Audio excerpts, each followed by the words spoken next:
Palais de justice. Terre des arts. Saint-Sever. Quand on est afghan, guinéen ou nigérian, l'exotisme peut parfaitement se nicher dans les noms des stations du métro rouennais.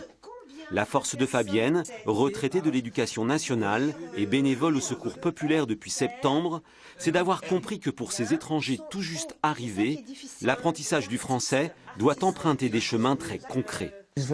C'est très important pour moi d'apprendre à parler français, parce que tout ce que je veux faire ici nécessite la maîtrise de cette langue.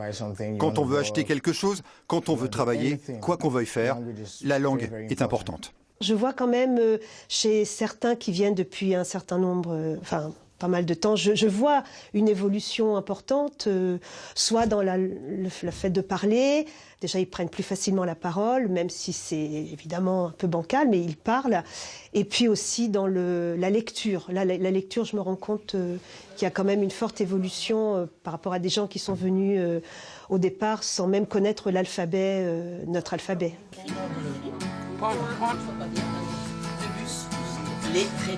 Ils sont une soixantaine à s'entasser 3 matins par semaine dans les locaux exigus de l'association pour bénéficier de ces cours gratuits.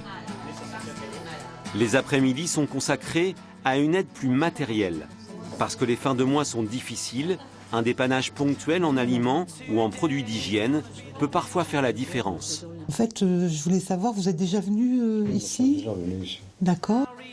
Nelly voit croître année après année le nombre de personnes en difficulté qui viennent ici chercher du secours.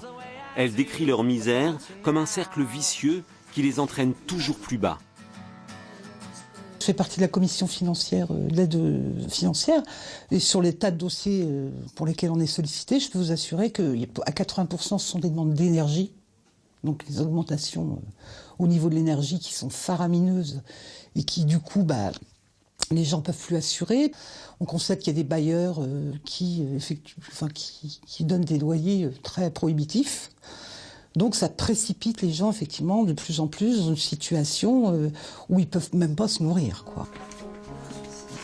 Le Secours populaire finance ses actions de 3 façons. 1/3 de dons privés, 1/3 de subventions et 1/3 d'actions rémunératrices comme la vente continue de ses vêtements ou d'autres opérations ponctuelles. Mais il en faut toujours plus, car l'association tente aussi de sortir ses protégés d'un corollaire de la misère, l'isolement. On essaye aussi d'accompagner ces familles pour leur proposer d'autres choses que les urgences. En particulier, on développe évidemment tout l'accès aux loisirs, spectacles.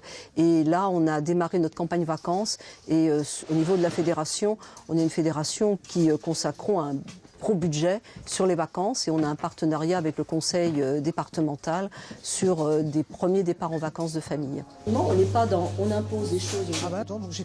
Le Secours populaire réduit au minimum ses frais de fonctionnement en s'appuyant principalement sur le bénévolat. Il est donc autant preneur de votre temps que de votre argent.